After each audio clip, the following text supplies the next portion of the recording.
രചന വിജയ് സത്യ. അവതരണം ഷാഹുൽ മലയിൽ. എഡിറ്റിംഗ് ഷെരീജ് പൂനൂർ. അന്ന് കോളേജിൽ ലീവായിരുന്നു. സച്ചിൻ കാപ്പിയുടി കഴിഞ്ഞുകൊണ്ട് അയ്യപ്പൻകാവിലെ അമ്പലക്കുളത്തിനരികിലേക്ക് നടന്നു. ഇതുവഴിയാണ് കിങ്ങിണി ചേച്ചി ക്ഷേത്രത്തിലേക്ക് വരിക. അന്ന് കുറെ നേരം കാത്തിരുന്നിട്ടും കിങ്ങിണി ചേച്ചിയെ കണ്ടില്ല. എന്ത് പറ്റിയതാണാവോ? ഈ കിങ്ങിണി ചേച്ചി ഒരു ഹാഫ് സെറ്റ് സാരിയൊക്കെ എടുത്ത് ഒരു അരയനെ പോലെ നടന്നു വരുന്ന കാഴ്ച സച്ചിന് ഒരു ലഹരിയാണ്.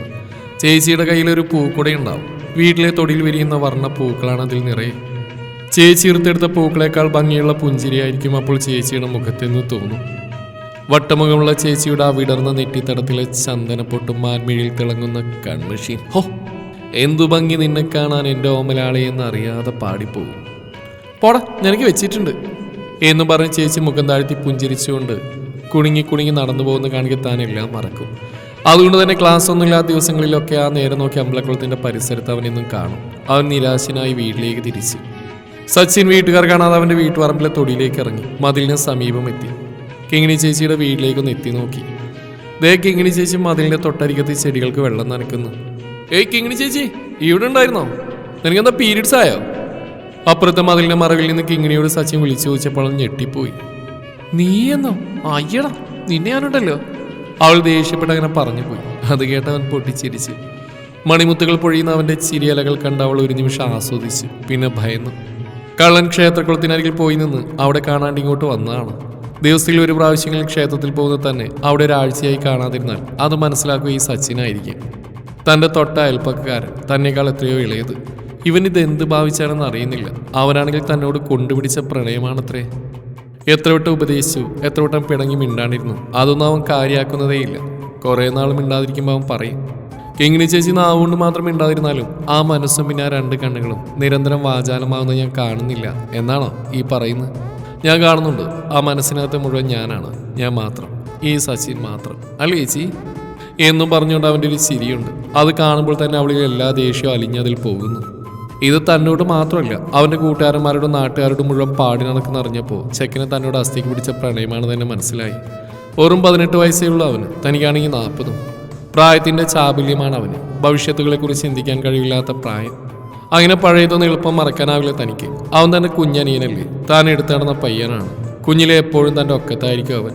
കോളേജിൽ ഡിഗ്രി പഠനമൊക്കെ കഴിഞ്ഞ് വീട്ടിൽ ചുമ്മാതിരിക്കുന്ന കാലം വീട്ടുകാർ കല്യാണത്തെ നിർബന്ധിക്കുന്നു. അയൽപ്പക്കത്തെ സരസ്വ ചേച്ചി പ്രസവിച്ചു. വീട്ടിൽ വന്നതിന് ശേഷം അവരുടെ കുഞ്ഞിനെ കാണാൻ പോയതായിരുന്നു. വെളുത്ത് തുടുത്ത കുരുന്ന് വാവ. കണ്ടപ്പോൾ തന്നെ വല്ലാത്തൊരാകർഷണം തോന്നി. പിന്നെ എന്നും പോകും.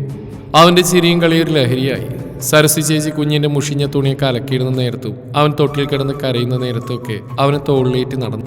അവൻ്റെ കരച്ചിലൊക്കെ മാറ്റി അവനെ പുഞ്ചിരിപ്പിക്കാൻ വളരെ പ്രയത്നിച്ചുകൊണ്ടിരുന്നു. ഇടയ്ക്ക് പുണ്യാഹം പോലുള്ള അവൻ്റെ ഉണ്ണിമൂത്രം അവളുടെ വസ്ത്രങ്ങളും മറ്റും നനയിച്ചിട്ടുണ്ട്. വളർന്നു വരിക ഒരു ചേച്ചിയുടെ വാത്സല്യം മുഴുവൻ അവന് പകർന്നു നൽകി. അപ്പോഴേക്ക് താൻ അവന് ചേച്ചിയായിരുന്നു. അങ്ങനെയായിരുന്നു വിളിച്ചിരുന്നു. പിന്നീടപ്പോഴോ ചേച്ചിയുടെ സ്ഥാനത്ത് നീയൊന്ന് ഇടിയെന്നുള്ള പ്രയോഗം കടന്നു വന്നു. ആദ്യമൊക്കെ തമാശക്കാണെന്നാണ് കരുതിയിരുന്നത്. 24-ാം വയസ്സിൽ താൻ വിവാഹം കഴിച്ച് തിരുവനന്തപുരം ചെല്ലുമ്പോൾ അവന് വെറും 2 വയസ്സ്. ഭർത്താവ് മദ്യപാനിയും ദുർനടപ്പുകാരനുമാണെന്ന് തിരിച്ചറിഞ്ഞ നിമിഷം താൻ പിന്നെ അവിടെ നിന്നില്ല. വീട്ടിൽ വന്ന് ഡിസൈൻ കോഴ്സിന് ചേർന്ന് പഠിച്ചൊരു ഡിസൈനറായി ഒരു പ്രൈവറ്റ് കമ്പനിയിൽ ജോലിക്ക് ചേർന്നു. അങ്ങനെ കഴിയുകയായിരുന്നു. വിവാഹത്തോട് അന്ന് തോന്നിയ വെറുപ്പാണ് പിന്നെ ഒരു യുവാത്തിനും ആരുടെ മുമ്പിലും തലകുനിച്ച് കൊടുക്കാതിരിക്കാൻ തന്നെ പ്രേരിപ്പിച്ച ഘടകം. വർഷങ്ങൾ കടന്നുപോയത് അറിഞ്ഞില്ല. സച്ചിൻ 10ാം ക്ലാസ്സിൽ പഠിക്കുന്ന കാലത്തും വിവാഹത്തിന്റെ സമയത്തും മെലിഞ്ഞ ഞരമ്പ് പോലുണ്ടായി തനിക്കിന്ന് ഒരൊറ്റ സ്ത്രീയായി മാറി വന്ന കാലം. അന്നാണത് സംഭവിച്ചത്. ഈ സച്ചിന് 10ാം ക്ലാസ്സിൽ പഠിക്കുമ്പോൾ അവൻ ഓട്ട മത്സരത്തിൽ ഒരു മെഡൽ കിട്ടി. ആദ്യം ഓടി വന്ന തൻ്റെ വീട്ടിലേക്ക്. ജോലി കഴിഞ്ഞ് വീട്ടിലെത്തിയ തൻ്റെ കഴുത്തിൽ അവൻ ആ മെഡൽ പെട്ടെന്ന് അണിയിച്ചു. ഞാൻ ഞെട്ടിപ്പോയി. എന്തിനാ സച്ചിൻ ഇത് എൻ്റെ കഴുത്തിൽ മെഡൽ? നിനക്കല്ലേ കിട്ടിയത്? ഒരു രസത്തിനിട്ടാ കിങ്ങിണി ചേച്ചി. കണ്ടോ, ഈ കിടക്കുന്ന മെഡൽ കണ്ടോ, ഇതിനകത്തുള്ള ചിഹ്നം കണ്ടോ എന്ന് പറഞ്ഞ് അവൻ തൻ്റെ കഴുത്തിൽ നിന്ന് നേരെ മെഡലെടുത്ത് തനിക്ക് നേരെ കാണിച്ചു. ആ സമയത്ത് അവൻ്റെ കൈകൾ തൻ്റെ നെഞ്ചത്ത് അരുതാത്തിടത്തി വിരൽത്തുമ്പുകൾ ചില കുസൃതികൾ കാണിച്ചെന്ന് തോന്നി. എടാ ചെക്ക, സച്ചിനെ നീ അറിയാതെ തൊട്ടല്ലേ എൻ്റെ നെഞ്ചത്ത്? അതെ ചേച്ചി. അറിയാതെയാണ് ഞാൻ ക്ഷമിച്ചു. അറിഞ്ഞിട്ടാണ് ഈ മേലിനോട് കൂട്ടുകൂടാൻ വന്നേക്കരുത്. കുഞ്ഞുനാളിലെ തനിക്ക് അവന് ഇഷ്ടമാണല്ലോ.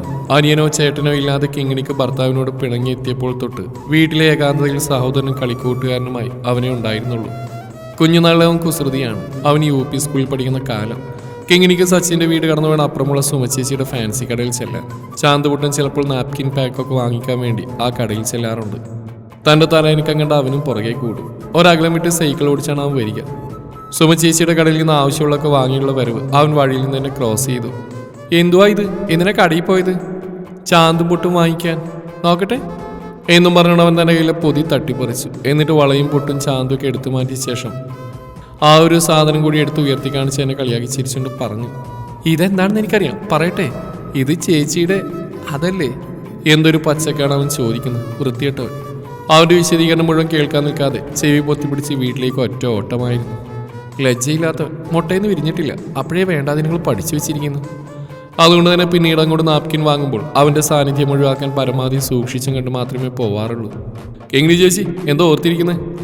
മതിലിന് മുകളിൽ തലയുയർത്തിന്നുകൊണ്ടാൻ പ്രേമാർദ്രമായി അവളോട് ചോദിച്ചപ്പോൾ അവൾ ചിന്തയിൽ നിന്നുണർന്നു. അവൾക്ക് നന്നായി ദേഷ്യം വന്നു.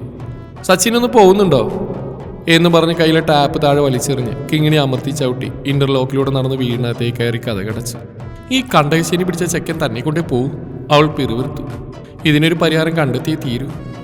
പിറ്റേന്ന് ഓഫീസിൽ ജോലിക്കെത്തിയ അവൾ തന്റെ അടുത്ത സഹപ്രവർത്തകരായ സുഹൃത്തുക്കളെ മുഴുവൻ ഈ സച്ചിന്റെ കാര്യങ്ങൾ വള്ളിപുള്ളി തെറ്റാതെ പറഞ്ഞ് കേൾപ്പിച്ചു കൊടുത്തു. എന്നിട്ടോ പ്രത്യാശയോടുകൂടി അവരോട് ചോദിച്ചു, എന്തെങ്കിലും ഒരു സൊല്യൂഷൻ ഉണ്ടോ നിങ്ങളുടെ കയ്യിൽ? 2 പൊട്ടിക്കടി അവന്റെ ചെള്ളക്കിട്ട് അവന്റെ നട്ടപ്രാന്തുകൊണ്ട് അവൻ പൊയ്ക്കോളും. കൂട്ടുകാർ ഏകപക്ഷീയമായി അങ്ങനെ പറഞ്ഞ് കൈയൊഴിഞ്ഞു. അതുതന്നെയായിരുന്നു അവളുടെയും പ്ലാൻ. വെറുപ്പിച്ചിട്ടാണെങ്കിൽ അകറ്റി നിർത്തണം. ഒരു ദിവസം ജോലി കഴിഞ്ഞ് ഇങ്ങനെ വീട്ടിലേക്ക് നടന്നവരവേ സൈക്കിളും കൊണ്ട് സച്ചിനും അതുവഴി കൂടെ ഉണ്ടായിരുന്നു. നാട്ടുകാര്യങ്ങൾ ഓരോന്നും പറഞ്ഞിങ്ങനെ ഇരുവരും വീട്ടിലേക്ക് നടക്കുകയാണ്. പ്രേമകാര്യം ഒഴിച്ചാൽ വേറെന്ത് ചോദിച്ചാൽ അവൾ നന്നായി മറുപടി പറയും. ആളൊഴിഞ്ഞ റോഡിന്റെ വളവിലെത്തിയപ്പോൾ സച്ചിൻ പെട്ടെന്ന് തന്നെ പ്രണയം വീണ്ടും എടുത്തിട്ടു. കേട്ടപ്പോൾ തന്നെ കിങ്ങിണി നെർവസായി. ഇനിയിപ്പോൾ എന്താ ചെയ്യുക? ഇവനെ നേരെയാക്കാൻ ഒരു വഴിയേ ഉള്ളൂ. കൂട്ടുകാർ പറഞ്ഞ മാർഗങ്ങൾ അവലംബിക്കുക തന്നെ. എങ്കിലും എങ്ങനെയാണ് താൻ ഓമനിക്കയിൽ ആളിക്കുകയും ചെയ്ത് ഈ കൈകൊണ്ട് ഈ കൊച്ചിനെ തല്ലുക? തന്റെ ജീവിതത്തിൽ നിന്ന് ഇവനെ ഈ വക ചിന്തയുമായിട്ട് എന്നേക്കുമായി സ്വതന്ത്രമാക്കണം. ഇവൻ പിരിഞ്ഞു പോയേ പറ്റൂ. ഇതല്ലാതെ നോക്കൂ സച്ചിൻ, എനിക്ക് നിന്നെ ആ വിധത്തിൽ കാണാനാവില്ല. ഇത് ഞാൻ 1000 വട്ടം പറഞ്ഞു കഴിഞ്ഞതാ. ഇത്തരം കാര്യം പറയുന്നതുകൊണ്ട് തന്നെ നിന്നെ എനിക്കിപ്പോൾ വെറുപ്പാണ്. അതുകൊണ്ട് തന്നെ നിന്നെ ഇനി ഒരു അനിയനായിട്ട് പോലും എനിക്ക് കാണാനാവില്ല. നിന്റെ അവിഞ്ഞ പ്രണയം പറഞ്ഞ അത്രയ്ക്കും വെറുപ്പ് സമ്പാദിച്ച് നീ കഴിഞ്ഞു. ഞാൻ നിന്നെ സ്നേഹിച്ചു പോയി കിങ്ങിണി ചേച്ചി. ഇനി നീയില്ലാതെ എനിക്ക് ജീവിക്കാനാവില്ല. വേണ്ടടാ, നീ ജീവിക്കണ്ട, നീ പോയി മരിക്ക്. അതും പറഞ്ഞ് അവൾ കൈ ആഞ്ഞു വീശി അവന്റെ കവിളിട്ട് 2 പൊട്ടിച്ചു. കിങ്ങിണി ചേച്ചി, എന്നെ കൈ കൊണ്ട് എത്ര വേണമെങ്കിലും തല്ലിക്കൊന്നാലും എൻ്റെ പ്രണയം സത്യമാണ്. അവൻ മുഖം മനക്കാതെ അവളുടെ തല്ലി മുഴുവൻ നിന്ന് കൊണ്ടു അങ്ങനെ വിളിച്ചു പറഞ്ഞു. അത് കേട്ടപ്പോൾ അവന്റെ നിലപാട് കണ്ടപ്പോൾ അവൾക്ക് കലിയേറി. പിന്നെ അവനെ പൊതിരെ തല്ലി. ഞാൻ നിന്റെ ചേച്ചിയാ, ചേച്ചി. അയ്യോ അമ്മേ, ഇത് എന്നാ ഭാവിച്ച ഈ ചെക്കൻ? അവളും കരഞ്ഞുകൊണ്ട് സ്വഭാവം നഷ്ടപ്പെട്ട പോലെ സച്ചിനെ 2 കൈ കൊണ്ടും തലങ്ങിനെയും വിലങ്ങിനെയും തല്ലിക്കൊണ്ടിരുന്നു. എല്ലാ തല്ലിക്കൊണ്ടിട്ടും അവനൊരടി പോലും പിന്നോട്ട് അനങ്ങിയില്ല. ചേച്ചി, എനിക്കും ആവില്ല, നിന്നെ കിട്ടിയില്ലെങ്കിൽ ജീവിക്കാൻ എന്ന് പറഞ്ഞ് സച്ചിൻ നിലവിളിച്ച് കരഞ്ഞു. എങ്കിൽ പോയി ചാവടാ, പോയി ചാവും, നിന്റെ സ്നേഹം ഒന്ന് കാണല്ലോ. ആ സമയം മാധവി ബസ് അവർക്ക് മുന്നിലൂടെ കടന്നുപോയി. കിങ്ങിണിയുടെ തല്ലിനേക്കാൾ അവനെ വേദനിപ്പിച്ച അവളുടെ വാക്കായിരുന്നു. അവൻ പെട്ടെന്ന് സൈക്കിളെടുത്ത് മാധവി ബസിന്റെ പുറകെ കുതിച്ചു. അവൾ അവന്റെ പോക്കണ്ട് നിലവിളിച്ച് കൂവി. അവൾ വിളിച്ചു പറയുന്നത് കൂട്ടാക്കാതെ അവൻ സൈക്കിൾ ഓടിച്ചുകൊണ്ട് ബസ്സിനെ പിന്തുടർന്നു. റോഡിൽ മുഴുവൻ ടാറിളകി കുണ്ടും കുഴിയുമായതിനാൽ ഇഴഞ്ഞു പോവുകയായിരുന്ന മാധവി ബസിന്റെ മുന്നിൽ അവൻ വേഗത്തിൽ എത്തിച്ചേർന്നു. എന്നിട്ട് പെട്ടെന്ന് ബ്രേക്ക് പിടിച്ചാൽ നടുറോട്ടിൽ നിന്നു. ബസ് ഡ്രൈവർ അത് പ്രതീക്ഷിച്ചില്ല. മുന്നോട്ട് പോവുകയായിരുന്ന ബസ് സച്ചിനെ തട്ടിത്തെറിപ്പിച്ചു. ബസ്സിന്റെ ഇടിയേറ്റ സൈക്കിളും സച്ചിന് റോഡരിയിലേക്ക് തെറിച്ചു. സച്ചിന് ബസ് ഇടിച്ചുകൊണ്ട് നാട്ടുകാരെല്ലാം ഓടിക്കൂടി. ബസ്സിന്റെ വേഗത വളരെ കുറവായതിനാൽ വലിയ അപകടം ഒഴിവായി.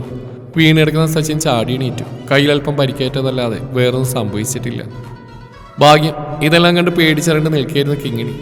സച്ചിന് വലിയ അപകടമൊന്നും സംഭവിച്ചില്ലെന്നറിഞ്ഞ അവൾക്ക് ആശ്വാസമായി. ചിലരൊക്കെ ചേർന്ന് സച്ചിനെ ഹോസ്പിറ്റലിലേക്ക് കൊണ്ടുപോയി. ആ ദുഃഖത്തോടെ കിങ്ങിണി വീട്ടിലേക്ക് നടന്നു. നാട്ടുകാർക്ക് അതൊരു ആത്മഹത്യാശ്രമമായിരുന്നു എന്നറിയാൻ കഴിഞ്ഞില്ല. പിറ്റേന്ന് രാവിലെ കിങ്ങിണി അവളുടെ വീടിന്റെ വരാന്തിലിരിക്കുകയായിരുന്നു. സച്ചിൻ അവന്റെ വീടിന്റെ ബാൽക്കണിൽ പരിക്കുപറ്റി ബാൻഡേജ് ചെയ്ത് അവന്റെ കൈ ഉയർത്തി കാണിച്ചു. ആ അവസ്ഥയിൽ അവനെ കണ്ടപ്പോൾ അവൾക്ക് വല്ലായികയായി. തനിക്ക് വേണ്ടി മരിക്കാൻ പോയവനാണ്. എന്തൊരു ഭ്രാന്താണ്. അവനോടുമ്പോൾ താൻ കിടന്ന് വിളിക്കാത്ത ദൈവങ്ങളില്ല. ഇതാണ് ഇത്രയും കൊണ്ട് തീർന്ന് വലുതെന്തോ വരാനിരുന്നതായിരുന്നു. അവരങ്ങനെ നോക്കി നിൽക്കുമ്പോൾ അവളുടെ കണ്ണിൽ കണ്ണുനീര് വന്ന് നിറയുകയും അവൾ തുടയ്ക്കുകയും ചെയ്യുന്ന സച്ചിൻ കണ്ടു. അവൻ ആ പരിക്കുള്ള കൈ കൊണ്ട് ആംഗ്യം കാണിച്ചു.